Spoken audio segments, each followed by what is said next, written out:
그래서 이번 시간에 한번 이 순교자라는 책 여러분 갖고 계신 분들 계실 것 같은데 이 책 보시면서요 우리가 이 책을 읽는 것 그 자체가 중요한 건 아니고요. 이 책을 통해서 어떻게 오늘날의 이 정치와 현상, 특히 종교의 정치와 또 정치의 종교와 현상을 이해할 것인가, 이 부분에 대해서 좀 방점을 뒀으면 좋겠다 생각이 듭니다. 그래서 제가 오늘 책도 소개하고 또 책 내용으로 들어가 보면서 한번 여러분들의 생각도 한번 들어보고, 또 뭐 제가 이 시간에 뭐 한국교회가 나아가야 될 긍정적인 어떤 좋은 개혁된 방향 뭐 이런 주제 아닙니다. 어떻게 지금까지 있어 왔던 이 주제들, 특별히 책 제목에서 나온 것처럼 이 순교자 담론하고 반공주의 담론, 또 기독교, 이게 굉장히 예민하게 맞물려 있기 때문에 이런 주제를 한번 살펴보려고 합니다. 그래서 제가 부제를 좀 달았어요. 고민을 좀 했는데, 자, 이 발표하려고 했던 것은 사실 작년 12월부터 이 김영준 선생님이나 조은민 선생님이 좀 눈치를 주셔가지고 한 2월 정도에 하자라고 말씀을 드렸고, 근데 좀 이게 늦어져가지고 지금 3월 둘째 주죠? 둘째 주에 하게 되었는데, 보수교회 탄생. 우리나라 한국 개신교 역사가 올해로 이제 140년입니다. 뭐 홀레이스 알렌이라든지 언더우드, 그 다음에 아펜젤러 잘 하시는 분이실 것 같아요. 뭐 아펜젤러는 감리교 선교사로서 배제학당이라든지 근대 교육의 기초를 얻고, 또 언더우드 마찬가지입니다. 연세대학교 경신학당을 세운 분이시죠.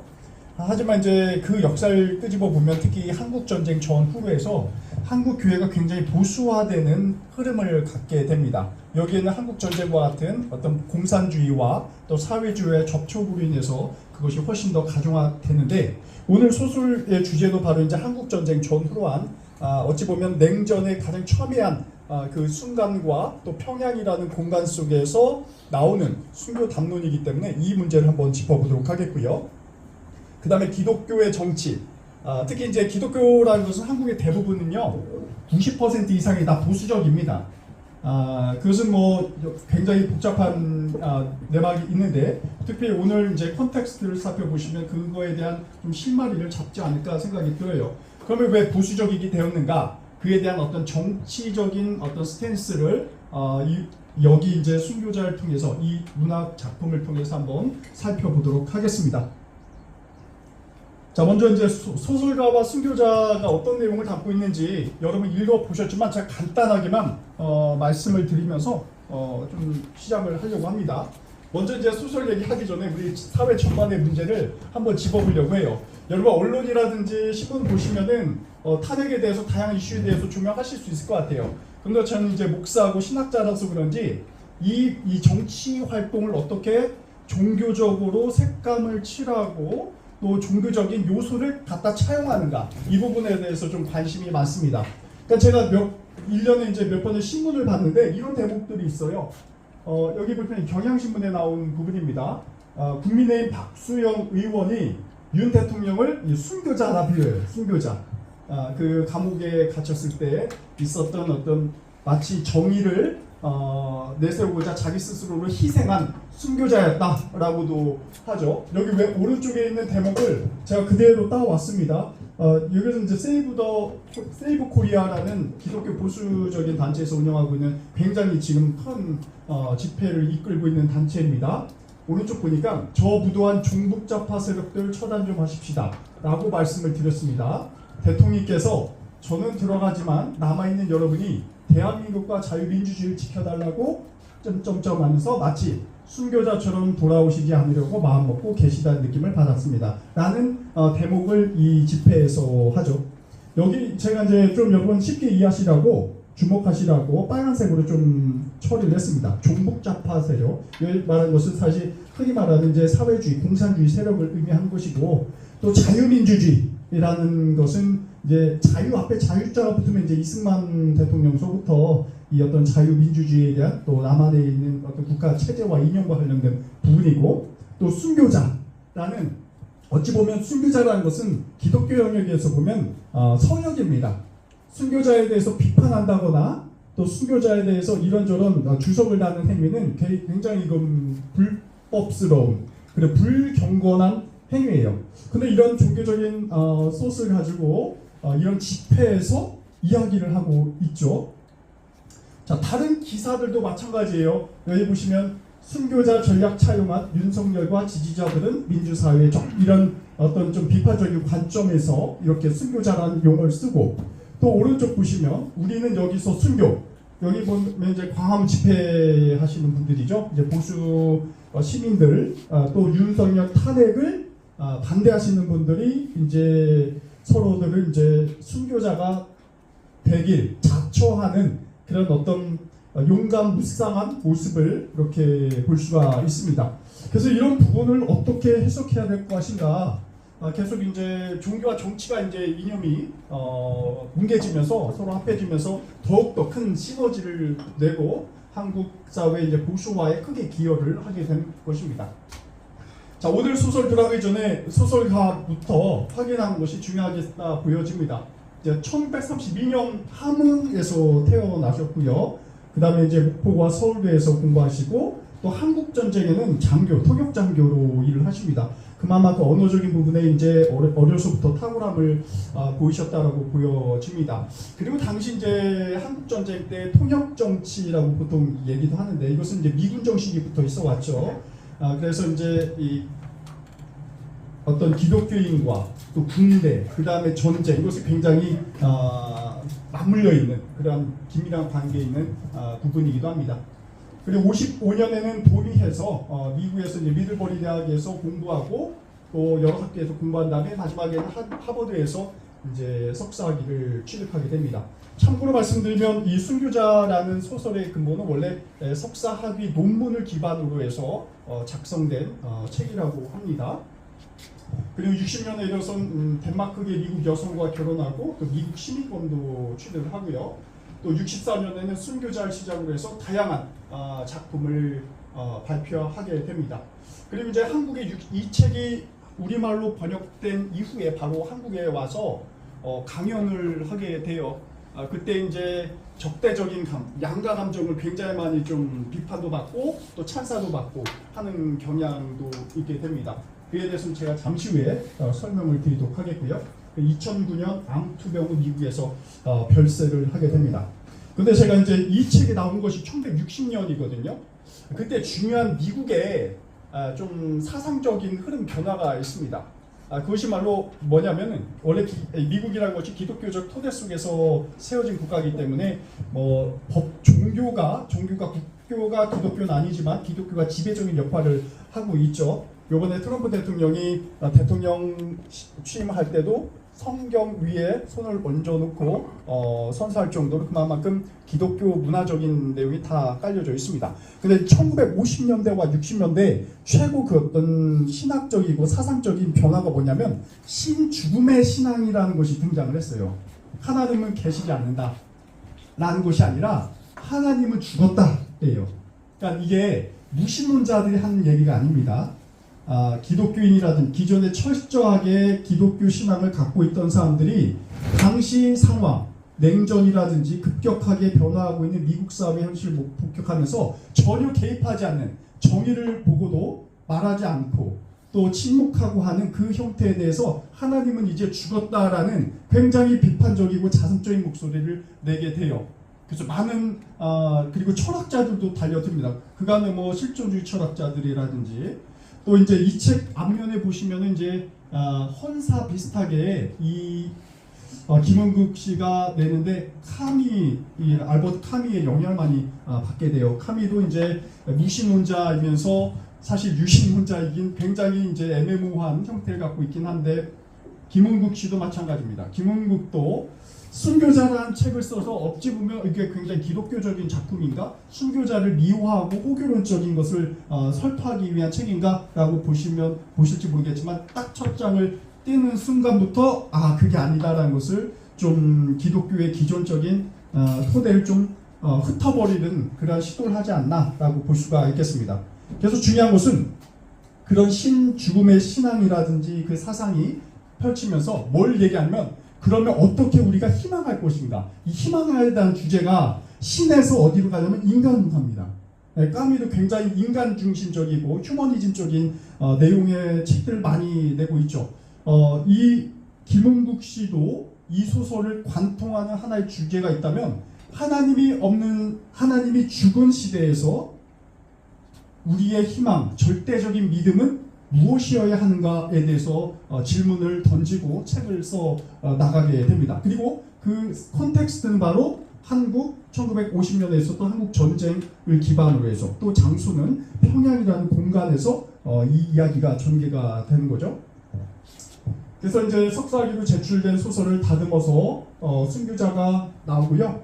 제가 이것은 영문판으로도 갖고 왔어요. 딱 그 1960년에 나온 책인데 보통 이런 책은 도서관 이 보존서고에 가가지고 빌려주지 않는데 전 특별하게 어떻게 가져왔습니다. 학교 우리 도서관에서 예, 제가 훔친 것은 아니고 갖고 왔어요. 그래서 한번 돌릴 테니까 보셔도 좋을 것 같고요. 신학대 도서관이요? 신학대학. 네, 예, 예.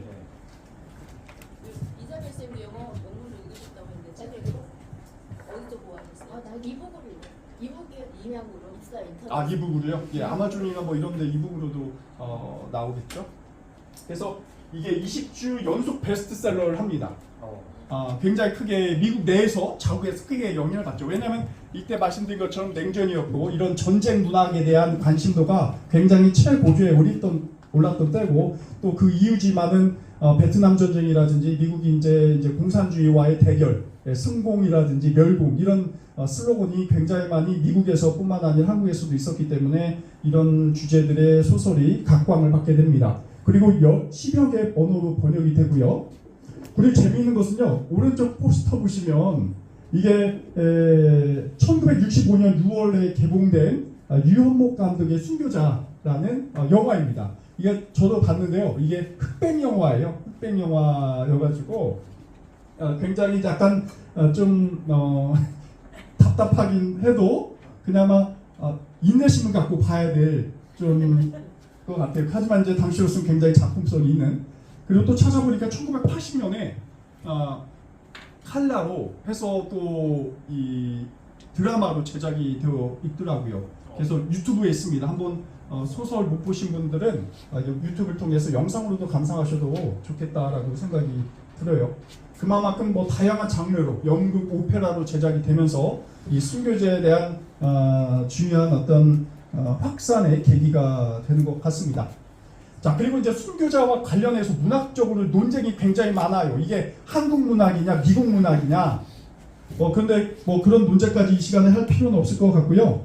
다만 순교자가 여러 책으로 번역이 되었다라는 것을 말씀드릴 필요가 있어요. 첫 번째, 1965년입니다. 책이 나온 지 5년 후에 장광록 교수님이 이제 삼중당에서 첫 출판을 하게 되고요. 그 다음에 이제 도정희 씨는 기독교 작품에 대해서 굉장히 많이 번역을 해 왔습니다. 지금도 예전에도 많이 하셨죠. 그리고 이제 1978년에 새롭게 시사 영어사에서 또 순교자에 대해서 번역 출판을 하고요. 하지만 여기 보시면은 맨 앞에 바로 나옵니다. 왜 이번에는 마지막으로 그 순교자를 직접 김은국 씨가 직접 한국말로 번역해서 내놓게 돼요. 그래서 이것을 자기가 이제 원전이라고 표현을 하는데 이런 대목이 있습니다. 두 분 다 심혈을 기울여 번역해 주셨으나, 이게 두 분이라는 것은 장광록 교수님과 도정희 씨죠. 군데군데 작가가 전달하려 했던 뜻과는 약간 다른 번역도 없지 않았습니다. 그래서 두 분의 번역본을 기초로 하여 작가의 뜻이 정확히 전달된 한국판 정본을 갖고 싶었습니다. 라고 하시면서 이제 직접 1990년에 번역해서 의류문화사에서 출간을 하게 되죠.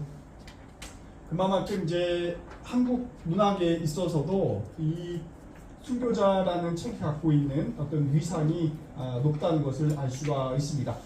그래서 당시 이제 이 책이 나왔을 때 뉴욕 타임즈에서는 뭐 도스토예프스키라든지 알베르트 까미 등 세계 문학 세계가 보여준 위대한 도덕적, 심리적 전통을 이어받은 훌륭한 작품이다 라고 칭송을 하게 되면서 기독교에 대한 도전뿐만 아니라 희망을 어떻게 찾아야 되는가 라는 주제를 굉장히 잘 소개하고 있습니다.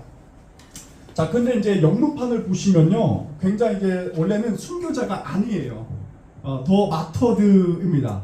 그러니까 뭐예요? 이제 순교를 당한 자예요. 엄밀히 말씀드리면 직역을 하자면 소설 내용 보시면 아시겠지만 이게 이제 기독교에서는 이 순교 담론이라고 표현을 합니다. 굉장히 불경스러운 얘기일 수 있지만 순교자는 자기 스스로 순교하는 것이 아니라 누군가에 의해서 만들어진다라는 것이 이 더 마터드 속에서 담겨져 있어요. 그러니까는 기독교에서 전통적이고 정통적인 이해는 뭐냐면 순교자는 자기 만들어지는 것이 아니라 사실 어떤 신이라든지 이렇게 생겨나는 것인데 인위적인 것이 아닌데 이 순교자 담론에서 얘기하는 것은 인간에 의해서 어떤 특정한 목적을 이루기 위해 창조된 것으로서 얘기가 된다는 거예요. 그러니까 인위성이 작동을 하게 되는 거죠. 그러니까 이것은 순교자, 특별히 순교자 가족이라든지 전통적으로 교회에 있는 테두리에서는 굉장히 불경건하고 순교자를 모함하고 모욕하는 것으로 좀 간주될 수가 있습니다.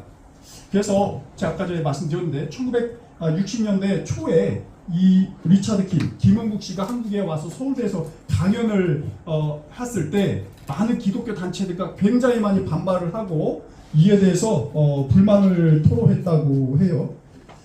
그래서 초기에는 제가 이거 관련된 그 논문을 보니까 1964년 우리나라 처음으로 번역이 소개되었을 때 소수의 긍정과 다수의 반발로 이렇게 큰 논란이 있었지만 이게 어느 좀 시간이 지나서 보면 이제 소수 그게 역전되는 거죠. 소수가 부정하고 다수가 긍정하게 되는 이런 것으로 이제 순교자에 대한 인식이 전환되었다라고 보여집니다. 그래서 오늘 볼 것은 바로 이러한 순교자라는 호칭이 갖는 어떤 정치적인 속성, 그리고 그 안에 무엇이 담겨져 있는 진실성이 어떻게 왜곡되는가 이에 대해서 좀 살펴보는 것이 중요할 것 같아요. 그 다음에 이제 이 작가가 말한 부분인데요. 이것은 순교자 책 제목 읽을 때 순교자에서 교회에 대해서 관심을 갖지 말고 교가 중심이 아니라 따라 죽음에 대해서 좀 초점을 맞출 것을 좀 강조하고 있습니다. 그래서 이 순교자라는 것은 죽은 자 그 사람을 추앙하고 숭배하는 것이 아니라 남은 자, 살아있는 자에게 어떤 의미를 전해주는가 이것을 집중하는 것이 더 옳다라는 것이죠. 결론적으로 말씀드리면 우리가 아까 전에 말씀드린 보수 기독교라든지 보수 정치에서 담론하는 순교자다. 누구는 윤석열 대통령은 순교자다. 또 우리도 순교자처럼 죽을 준비가 되어 있다. 라는 것은 죽은 자에 대한 담론이 아니라 산 자에게서 왜 그런 행위를 하는가 이것을 좀 내막을 살펴보고 거기에 왜곡된 것은 무엇인지 그리고 이것을 어떻게 파헤치고 세상 속에서 진실을 드러내는지 이것이 제가 보기에는 현대 지금 광화문에 있는 전광훈 현상이라든지 보수 기독교가 갖고 있는 모순을 드러내고 그리고 이것은 단순히 일부 사람들만 해당해서는 안 되죠. 모든 일반 시민사회에서 어떻게 건강한 종교와 또 정치적인 어떤 스탠스를 확장시켜 나갈 것인가 그리고 이 탄핵과 같은 어떤 무모한 사태를 어떻게 예방해 나갈 것인가 이 부분과 긴밀한 관계가 있다 말씀을 드려봅니다. 자 그러면 소설 속으로 들어가 보도록 하겠습니다. 소설 속에 이제 순교 담론이 진실성, 진리는 무엇이고 탈진리성은 무엇인가에 대한 부분인데요. 소설 속 배경, 시간적 배경은 이렇습니다. 1950년 6월부터 한국전쟁 발발 즉시죠. 그 다음에 51년 5월까지입니다. 이 시기는 여기 제가 도표를 갖고 왔는데요. 이 사진 보시면은 이미 초반에는 우리가 이제 공산군이 내려오기 때문에 많이 수적 열세고 한국이 그만큼 우리 남한 사회는 좀 내려 밑으로 부산 지역으로 도피한 상황 속에서 이제 유엔군이 함께 지원해주면서 많은 지역을 이제 확보하게 된 상황 속에서 이루어지는 거예요. 특별히 장소는 어디냐면 이 평양 부분입니다. 평양이요. 이 기독교적으로 굉장히 중요한 부분이에요. 지금은 이제 북한의 수도이기도 하지만 평양을 어떻게 불렀냐면 당시 동방의 예루살렘이라고 불렀습니다. 왜냐하면 평양에 기독교인들의 비율이 굉장히 높았어요. 왜냐면 1919년 그 이전부터라도 이것은 사실 더 거슬러 올라가는데 선교사들이 1887년부터 1909년까지요. 한 14, 15년간 뭘 하냐면요. 다양한 선교사들이 오게 돼요. 미국 선교사가 75% 정도 됩니다. 그 다음에 캐나다, 호주, 일부 독일 이런 데서 오는데요. 선교사들이 다양한 국가와 교파에서 오게 돼요. 장로교도 있고 감리교도 있고 그러면서 한반도를 지역적으로 나누면서 선교지를 분할하게 됩니다. 왜냐하면 이게 서로 중복을 방지하지 않기 위하고 또 한 군데에 너무 집중적인 투자를 하면 나머지가 소외되니까 골고루 이렇게 거점을 마련하게 돼요. 그 가운데 서울과 평양은 가장 핵심적인 지역이었습니다. 특별히 모든 선교사들이 전부 다 모든 교파에 상관없이 국가에 상관없이 가서 선교 활동을 할 수가 있었어요. 그런데 이제 당시 기독교계의 유지들 이제 3.16 독립운동 이후에 기독교가 갖고 있는 가장 기본적인 것은 청렴, 근면함입니다. 여러분 이 막스 베버의 프로테스탄트주의와 자본주의 정신 책 보면 이 청교도 정신이라는 것이 나오는데 이것이 서구 자본주의를 형성하는데 아주 중요한 종교적인 동기 역할을 하게 되거든요. 마치 그것처럼 기독교인은 술 먹지 말아야 돼, 담배 피지 말아야 돼, 그리고 경건하게 살아야 돼, 그리고 열심히 근면해야 돼. 이것이 선교사들과 초기 한국의 목회자들이 설파했던 설교거든요. 그렇기 때문에 일반 신자들은 어떻게 해요? 일을 하고서도 그것을 허투루 낭비하지 않아요. 그러니까 자본이 축적되게 됩니다. 그러니까 기독교 유지들이 평양 지역에 굉장히 많이 살았고요. 또 이것은 또 기독교 자체의 문제이기도 한데 친일 기독교계가 굉장히 좀 많이 형성이 됩니다. 1910년대까지만 해도요. 일제에 항거하는 흐름을 교회가 많이 했어요. 독립운동가도 지원을 하고 또 3.1운동에 대한 문제를 또 전 세계에 알리고 헐버트 선교사 같은 경우 대표적이죠. 파리에 가가지고 김규식 같은 사람들도 다 세문안교회 장로였기도 하고요. 근데 이게 1920년대 가면서 기독교가 정치 문제는 도외시하고 이제 교회라든지 자기 내부적인 좀 보호주의적인 성격을 갖고 교회 성장에만 관심을 갖게 됩니다. 그러니까 세상이 갖고 있는 정치적 문제에 대해서 개입을 하지 않으려고 해요. 그러다 보니까 먼저 청년들이 굉장히 반발해요. 청년들은 급진적인 사상을 갖고 있고 사회를 이 부당한 일제 침략에 대해서 전복시키려고 하는 그나마 정의를 부르짖는 계층이었는데 교회로부터 탈교회합니다. 지금 교회도 탈교회하고 또 가나안 성도라고 하거든요. 암나가 성도의 거꾸로인데 가나안 성도라고 합니다. 가나안이라는 것은 기독교에서 아주 중요한 지금 이스라엘 그 지역인데요. 이미 1920년대 타일교회화한 청년들이 굉장히 많았어요. 그게 오늘만의 최근의 현상은 아닙니다.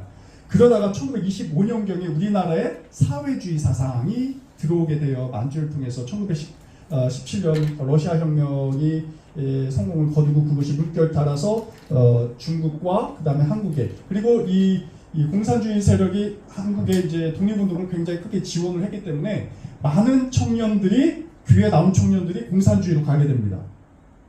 그런데 이제 기독교가 그러면 어떻게 해야 되냐 이걸 좀 막아야 되지 않겠냐 대책을 내기로 했어요. 소위 말해서 좌파 기독교의 탄생이라고 할 수가 있겠는데 1929년경에 기독교 사회주의라는 것이 또 등장을 해요.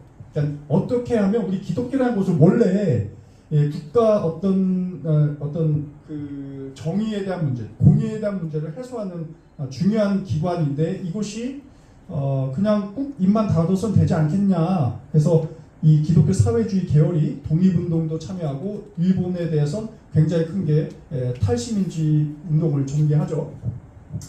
어쨌든 이제 그런 것이 형성된 게 이제 하지만 이 평양 지역에서는 친일적인 성격이 기독교가 나타나고 나중에 이제 만주사변이나 1940년대 초반 가면요 기독교 장로교인들이 헌금을 해가지고 만주사변이라든지 이 전쟁에 참여할 수 있는 비행기를 기증 헌납을 하기도 합니다.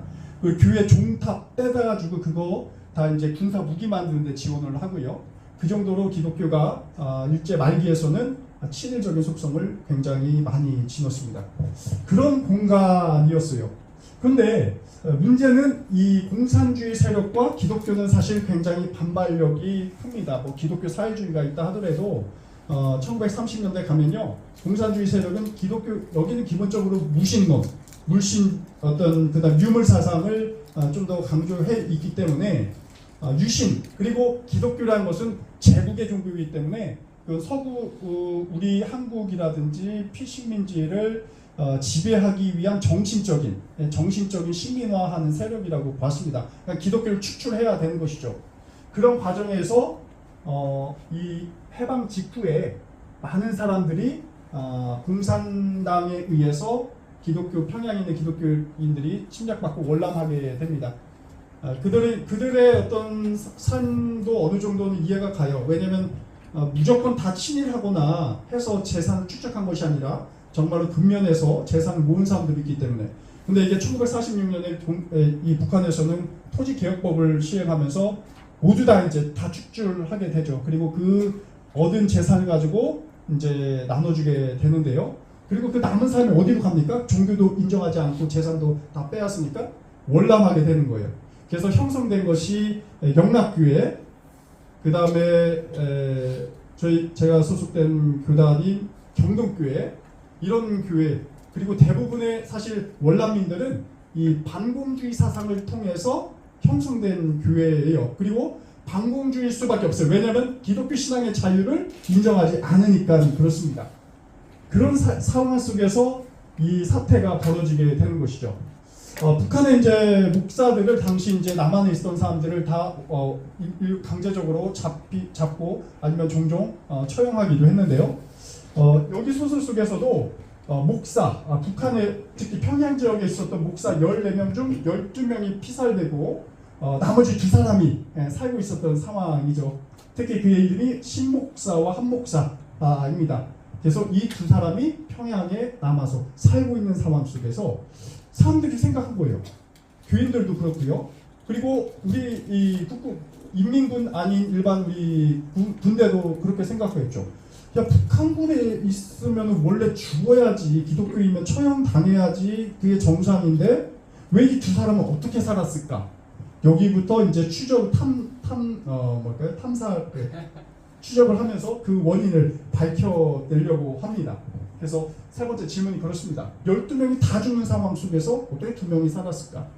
그것을 추적해 나가는 과정이 이 소설을 대부분을 채우고 있죠.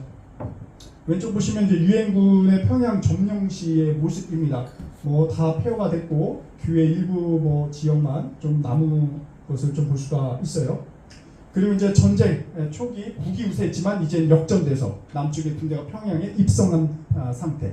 자, 이 가운데 이제 장대령이라는 사람이 등장합니다. 이 사람도 이제 한국의 군인이고 공산당을 척결해야 될 의무가 있는 사람이라서 반공주의적인 사고를 갖고 이 사건을 그 렌즈로 보게 되는 것입니다.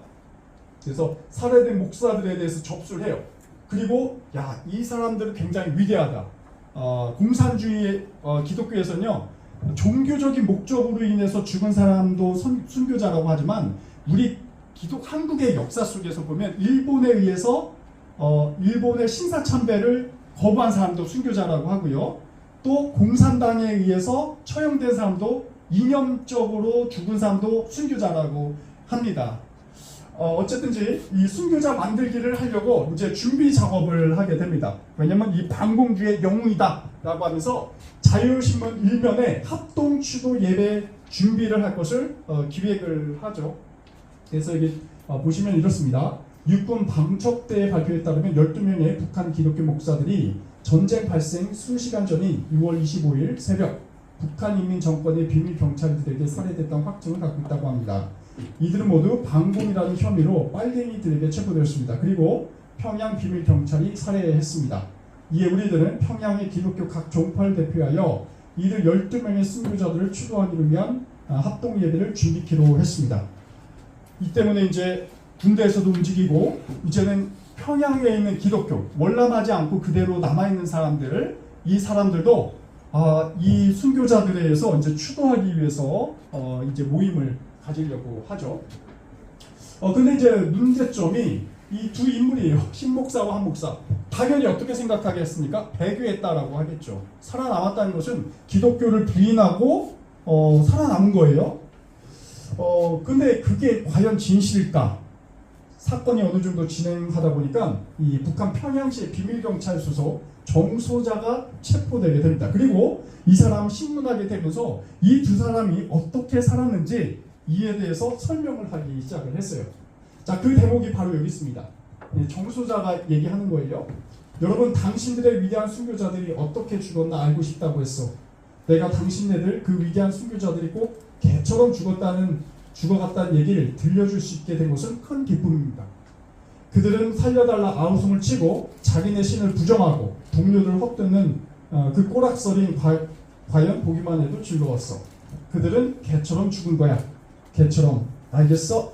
라고 정소자가 진실을 폭로하게 되죠. 여러분, 어떻게 된 건가요? 12명이 신을 부인한 건가요? 아니면 2명이 부인한 건가요? 12명이 부인을 하게 된 것이죠. 정작 그들은 지금 남한의 군대나 아니면 평양에 있는 교인들, 기독교 신자들이 12명을 순교자라고 추앙을 하고 있는데 그 반대라는 사실이 여기서 반전이 일어나게 됩니다. 그러면 그 여전히 남는 문제는 2명의 목사가 어떻게 순교했냐? 여기 더 이어서 이야기합니다. 왜 다 죽이지 않았느냐 말이지. 하나, 여기서는 한 목사입니다. 하나가 미쳐버렸기 때문이야. 정신이 나간 거지. 난 미친놈을 쏘지 않아. 또 다른 자, 신목사입니다. 오늘의 주인공입니다. 내게 감히 대항해온 유일한 친구였어. 그 자는 용기가 있더군. 내 얼굴에 침을 뱉을 만큼 배짱인 친구는 그 자 하나뿐이었어. 난 내게 침을 뱉을 수 있는 자를 존경해. 그래서 그 자만은 쏘지 않았던 거야. 여기서 이제 그 정소자가 죽이지 않은 이유에 대해서 소상히 설명이 됩니다. 한 목사는 미쳤고 그래서 석방을 시켜준 것이고, 신목사는 자신에게 도발을 하고 오히려 그 어떤 대드는 것이 자신에게 오히려 진실하게 다가왔는지 그를 살려두게 되는 것이죠. 자, 그런데 이를 알고 있는 사람들, 특히 신자들에서는 굉장히 큰 문제가 발생하게 됩니다. 신목사는요, 원래는 여기서 체크해서 보시면 하나님을 믿지 않는 사람이지만 목사를 유지하는 거예요. 이게 굉장히 모순적이죠. 목사가 어떻게 하나님을 믿지 않느냐라고 할 수가 있겠는데, 이게 사실 실존주의적 기독교 신학에서는 가능합니다. 가능해요. 이게 굉장히 그 신앙 너머의 신앙이라고 볼 수가 있는데요. 이 사람이 갖고자 하는 기본적인 정신은 뭐냐면, 아까 제가 말씀드린 알버트 카미라든지 이런 실존주의자들과 굉장히 흡사하게 되고, 아마 이 김은국 씨도 여기에 투영하지 않았을까라는 생각도 해요. 이 사람이 생각하는 것은 가장 핵심적 목사로서 그 신자들이 순교자가 아니라 배교한 것에 대해서 좌절하고 희망을 포기하게 되는 것, 이 자체가 굉장히 큰 두려움이었어요. 그래서 어떻게 해서든지 자기가 오히려 배교했다라고 말하면서 나머지 12명을 순교자로 만들어버리게 되는 것이죠. 왜 그렇습니까? 그 신자들이 희망을 꺾지 않기 위해서 그랬던 거예요.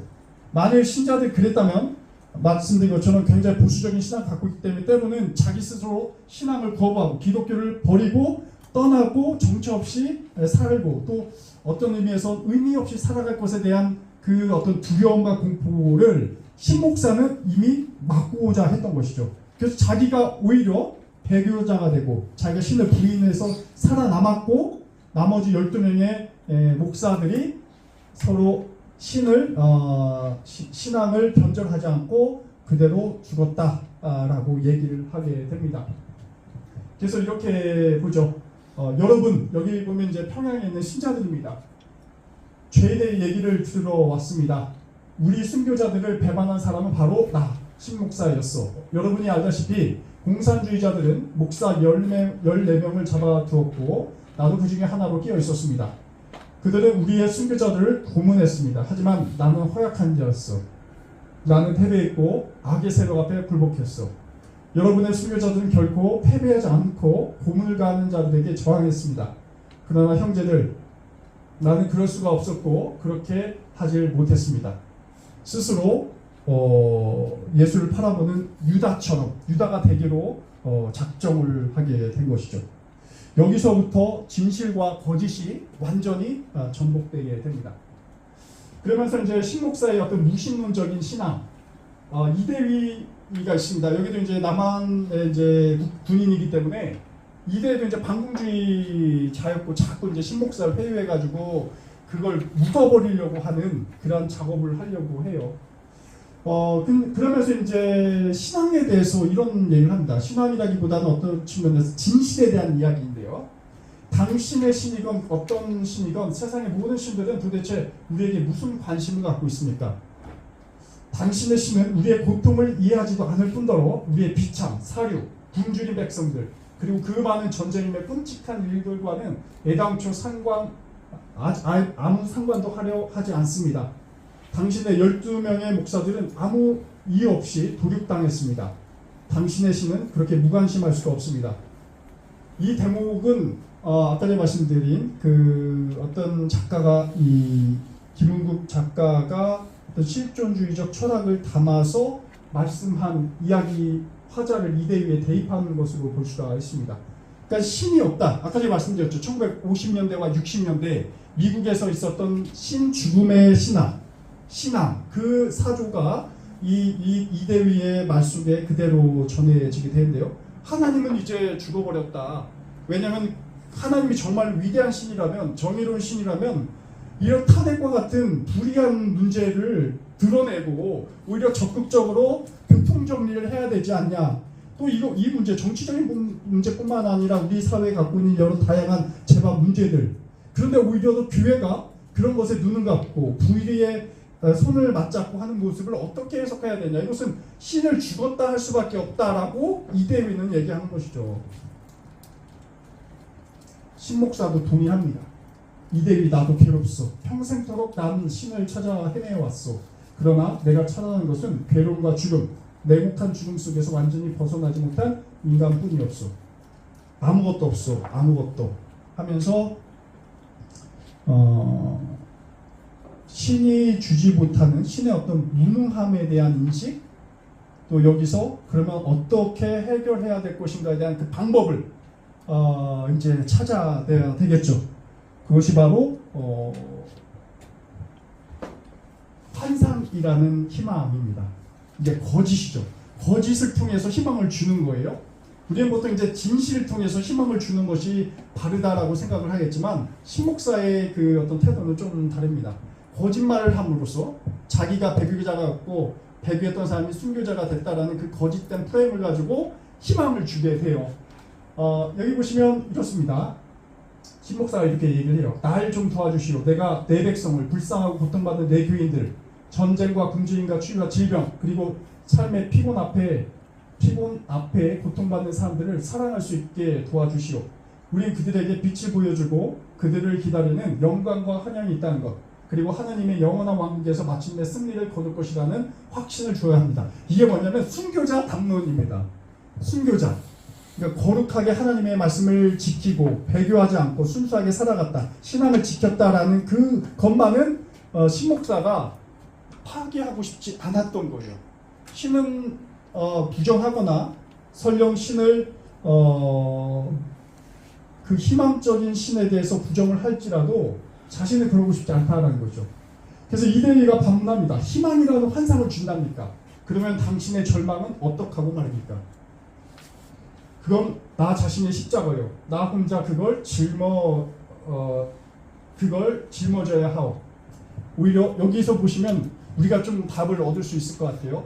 누가 순교자고 누가 배교자인지 여기서 나오게 됩니다.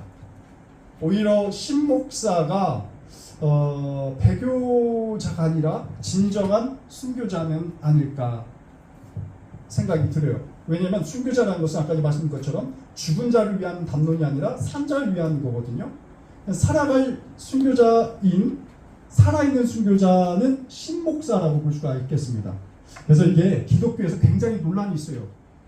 신목사는 진짜 목사가 아니다, 가짜 목사다라는 거예요. 왜냐하면 거짓을 가지고 교인들을 호도했고, 그리고 이 죽은 12명의 사람들을 모함했기 때문이다.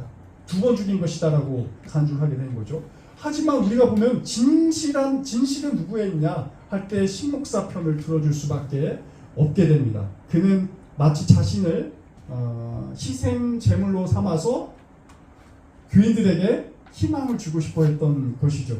그것이 그가 갖고 있는 이 목사로서의 최고 해야 할 어떤 사명이었습니다. 자, 그러면 이 소설 가지고 어떻게 우리 현실을 좀 살펴볼 것인가? 기독교 보수 담론을 넘어서 희망의 세계로 어떻게 갈 수 있을까? 제가 좀 간단하게 이 등장인물과 관계도에서 한번 그려봤어요. 약간 복잡하게 들릴 것 좀 보실 것 같은데 간단합니다. 상황은 이래요. 전쟁의 무질서, 죽임의 문화, 전쟁. 누구도 이제 남과 북이 전쟁하고 싶지는 않았고, 누구다 순교하고 싶은 사람은 거의 없을 것입니다. 하지만 이 상황은 그렇게 돌아가게 되었어요. 근데 제가 보는 것은 이 진실의 세계에 존재하는 진실의 세계에 존재하는 두 그룹이 있습니다. 하나는 신목사, 그 다음에 다른 분은 죽은 목사들. 그 죽어가는 처형장 속에서 그들은 무엇이 진실인지를 알고 있었죠. 그리고 누가 배교했는지를 알고 있습니다. 그래서 신목사는, 근데 아까 제가 말씀드린 것처럼 그에게 진정한 지옥이라는 것은 희망이 없는 공간이 바로 죽음, 이 지옥이라고 봤어요. 그래서 어떻게든지 희망을 지켜내고자 하는 그런 아주 좀 중요한 자기가 자칭 유다가 되고 배교자가 될지라도 이걸 지켜내고자 했고요. 진실의 세계에 존재하는 또 다른 존재들, 이 죽은 목사들, 사실 이들이 사실은 위선자고 배교자였다라고 볼 수 있겠습니다. 자, 그런데 우리 오늘 상황과 관련해서 거짓 세계에 존재하는 자들이 굉장히 영향력이 있어요. 하나는 장대령과 이대윤입니다. 이 사람들은 어떤 반공주의 사상이라든지 순교자 담론에 이리저리 우왕좌왕한 존재들이에요. 그래서 아까 제가 말씀드린 것처럼 추모식도 거행하려고 했고, 또 끊임없이 반공 사상을 통해서 자신들의 입지와 어떤 군의 사기를 증진시키려고 했죠.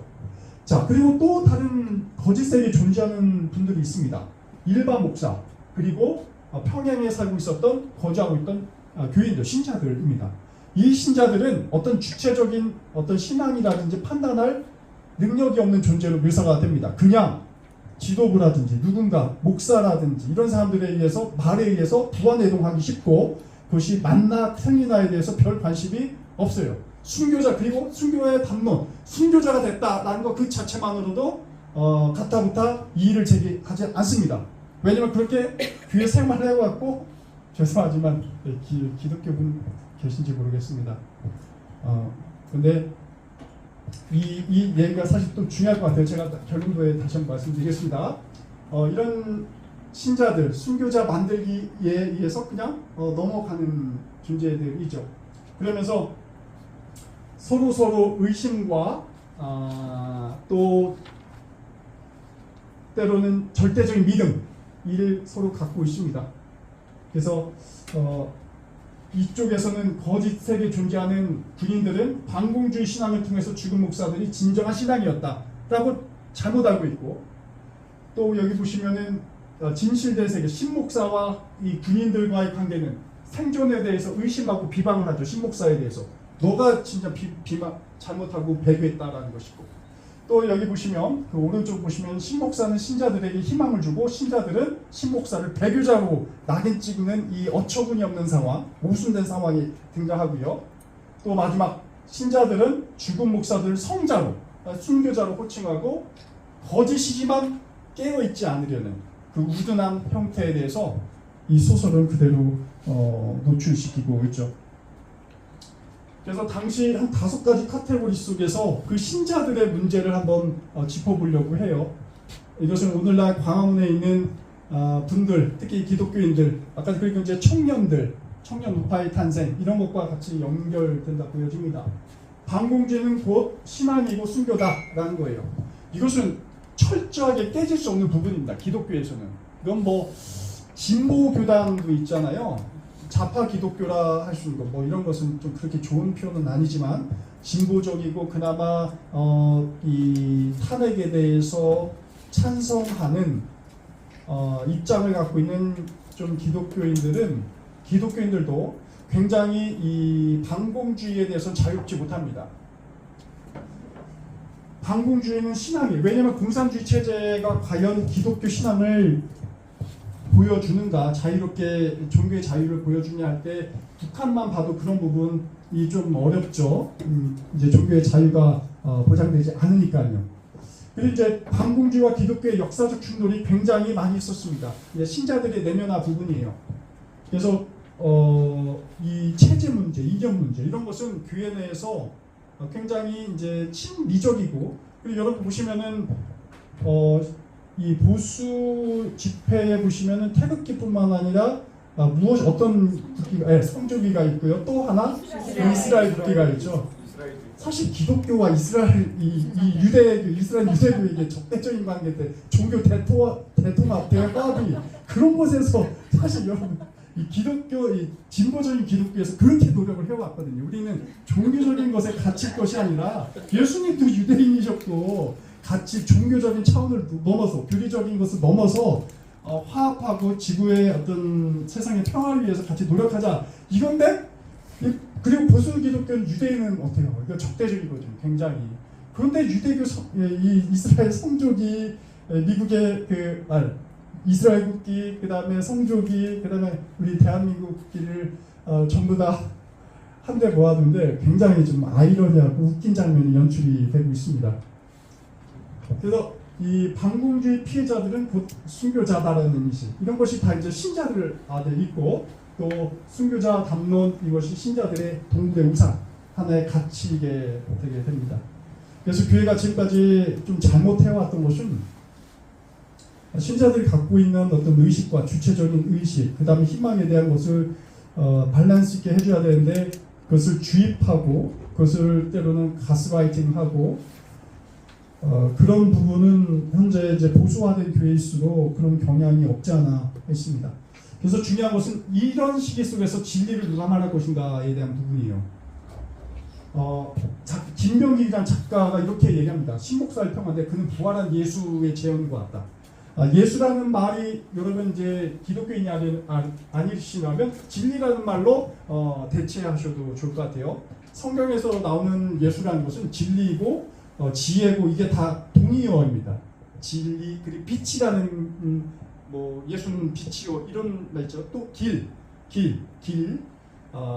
이게 다 이제 진리라는 말과 연결된 거예요.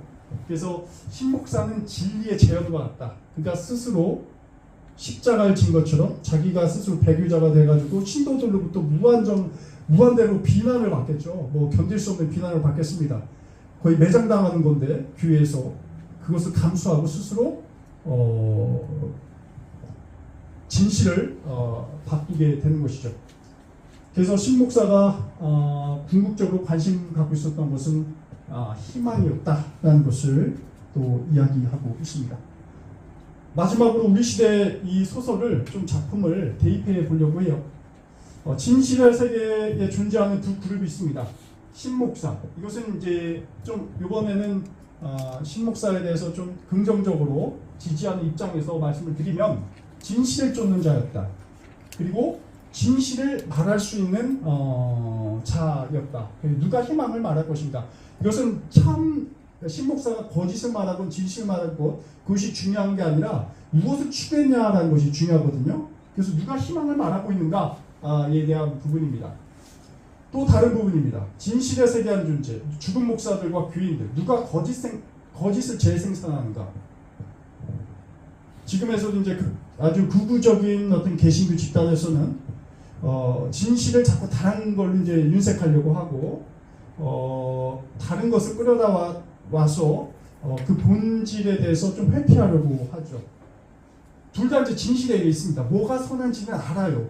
정광훈 목사라든지 다른 이제 보수계에 다양한 참여하는 분들이 있지 않습니까? 굉장히 과격한 형태로 하는 그런 모습을 볼 때 그들은 사실 진실을 알고 있을지 모르겠습니다. 그리고 저는 안다고 봐요. 그렇게 기독교 교리에 대해서 성경에 대해서 배우고 했던 사람들이 진실을 모를 수는 없다. 하지만 어떤 측면에서는 그들은 그런 진실을 회피하고 거짓을 재생산하는 것은 아닌가 보여집니다. 그리고 거짓의 세계에 존재하는 분들이 있죠.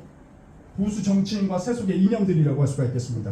그리고 다른 한편으로는 선동 목사들과 맹목적 신자들이라고 볼 수가 있죠. 이런 상황 속에서 오늘날 더욱더 사회의 갈등과 분열을 촉발하는 것이고 과연 우리가 기독교인든 아니면 지식인이 됐든 또 여기에 계신 공부하시는 모든 분들이든 우리가 이 희망에 대해서 어떻게 그 영역을 확장해 나갈 것인지 이 부분에 대해서 오늘 소설 순교자가 우리에게 좀 얘기하고 있는 것은 아닌가 그런 생각을 해보았습니다. 네, 여기서 마무리하도록 하겠습니다. 고맙습니다.